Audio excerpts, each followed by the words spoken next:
Magandang oras mga kababayan, mga ka-Golden Boy. Ang ating episode ngayon ay napaka-importante ito.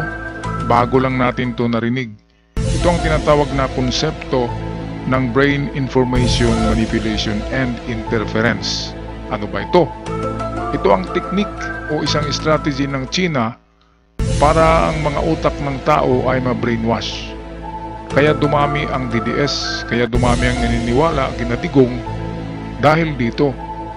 Ito ang Brain Information Manipulation and Interference Technique na ginagamit ng China. At para malaman natin ito ng lubusan, panoorin natin ang video.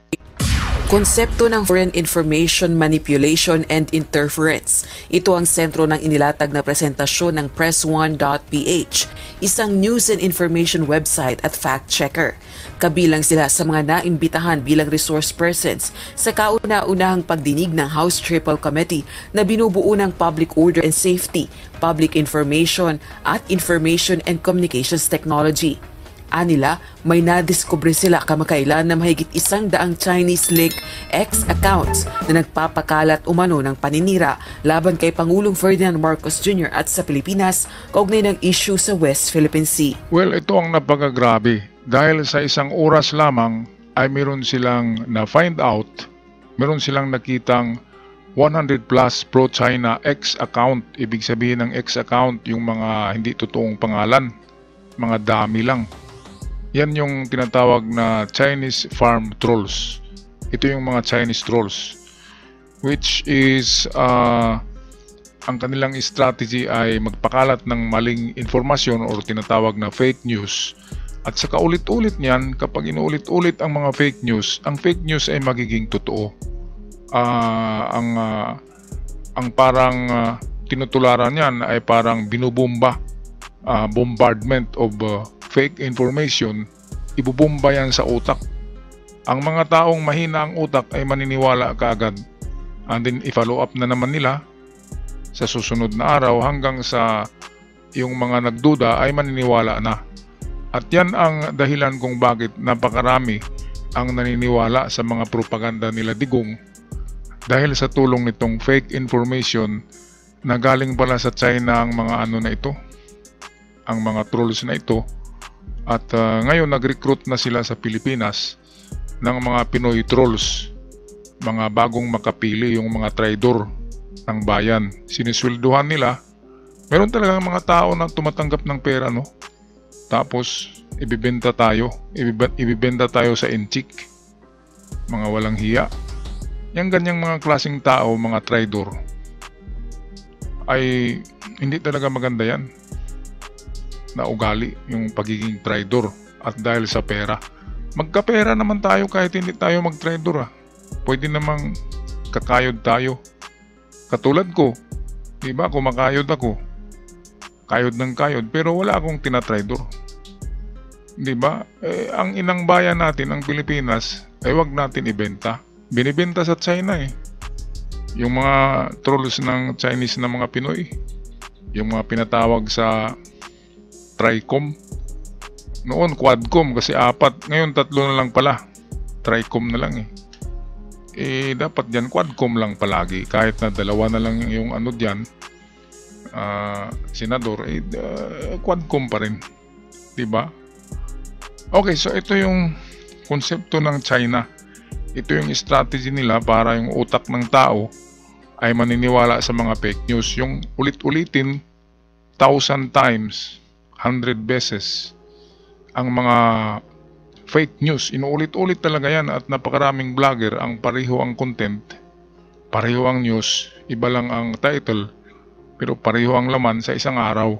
At yan yung mga pinakalat nila na misinformation or fake news.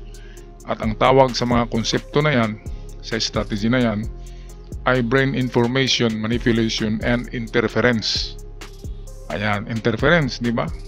And then na-manipulate ang utak mo dahil binubomba ka ng wrong information at ang nagpakalat niyan ay mga trolls from China. At ano ba ang gusto nila? Ang gusto nila na ma-convert ang lahat ng mga Pilipino at ang utak ay magiging China na. At saka nila pasukin ang Pilipinas. So, easy na lang, di ba?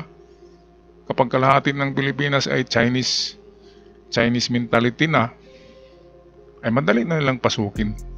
Kung maging DDS ng buong Pilipinas, madali na lang nilang pasukin. Dahil close friend ang sila Digong at ang China, di ba? Okay, patuloy tayo sa video. Bagong-bagong gusto ko lang to na ma-share sa inyo para maniniwala kayo na kung bakit hanggang ngayon ay dumadami pa rin ang DDS kahit nagklarong-klaro naman na hindi dapat, di ba? Dahil dito sa itong palaging pagbubumba nila ng fake news sa lahat ng social media. Okay, balik tayo sa balita. Meron po kaming na-identify na 107 accounts as of 11 a.m. this morning na nagpapakalat ho ng mga anti-Philippine sentiment on Twitter. Yung mga accounts po na to, yung iba sa kanila, Chinese ang pangalan. Karamihan sa kanila, sabay-sabay ginawa at yung mga posting activity po nila ay very questionable. Layon umano ng ipinapalaganap na impormasyon na impluwensyahan ang democratic processes ng bansa. Dagdag pa nito, ang mga Chinese-linked accounts na ito ay nagpo-post din umano ng mga content na may kaugnayan naman kay Vice President Sara Duterte. Yung same group of accounts, nagsishare po sila ng mga screenshots ng mga story na published in Chinese. No, Chinese characters, Chinese yung website, Chinese yung caption. Tapos nagsishare din po sila ng content na pertaining naman, no, or containing Sara Duterte's criticisms against the current administration. Hindi pa tiyak kung ang Chinese-linked X accounts ay ginawa sa loob ng Pilipinas o sa labas ng bansa. Wala pa ring pahayag kaugnay sa issue si Vice President Sara Duterte. Isinagawa ang pagdinig ng House Tricom upang makagawa ng mga polisiya na magtatakda ng disiplina sa paggamit ng social media. Sa gitna ito ng paglaganap ng fake news, disinformation at cybercrimes. Kabilang narito ang issue sa pinagtatalo ng teritoryo sa West Philippine Sea. Ito style nila ito kahit sa West Philippine Sea ay nagpapakalat pa rin sila ng wrong information. Yung pinapakalat nila nasa kanila ang West Philippine Sea, kaya ang mga Chinese na nandoon sa China ay naniniwala talaga na sa kanila ito dahil sa ang balita sa China ay palaging nagsasabi na sa kanila nga ito by historical historical record ay sa kanila daw ang Pilipinas, ngunit sa mapa ay hindi. Pero dahil sa itong tinatawag nga natin na bagong konsepto ng brain information and manipulation interference, ito yung palaging pagbubomba, binubomba ang utak ng tao ng mga mali, mga fake news, misinformation. Kaya ang mga Chinese tuloy ay naniniwala dahil mga Chinese vlogger din, Chinese trolls ang nagpakalat nito from China up to the Philippines, at hindi pa sila nakontento ay nag-recruit din ng mga Pilipino na magiging trolls ng China. Ito yung tinatawag na makabagong makapili. Ang mga makapili, ayun yung mga trader sa panahon ng World War II. Yun yung binabayaran ng mga Hapon para ituro kung sino yung membro ng katipunan. Kaya makapili. Gusto nyo bang magiging makapili? Tumatanggap nga kayo ng maraming pera. Pero sa annal of history, sa record, ay ang inyong mga pangalan ay maisama dyan sa mga traidor. Okay, tapusin natin ang video with Tricom. Mismong ang pag-iit ng ating pagmamay-ari ng West Philippine Sea ay apektado sa paglaganap ng kasinungalingan sa SOCMED. Sabi nga ni Justice Antonio Carpio, ang pag-angkin ng China sa West Philippine Sea ay maituturing na fake news of the century. Ang mga Pinoy na trolls naman na nagpapalaganap ng maling impormasyon tungkol dito, pwede ba nating ituring bilang mga traidor ng bayan? Pwede. Rosalicos, UNTV News and Rescue. Okay. Diyos ang aming sandigan, serbisyo publiko ang aming pinahahalagahan. Alright, salamat. Maraming salamat UNTV para sa ulat na ito. Napakagandang paksa ang konsepto ng brain information, manipulation, and interference.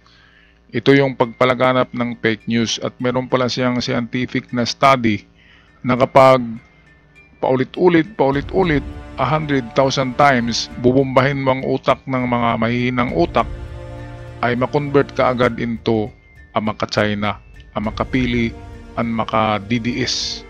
Kaya dumadami tuloy ang DDS dahil pala dyan sa strategy na ito ng China. Napakaraming strategy ang China eh.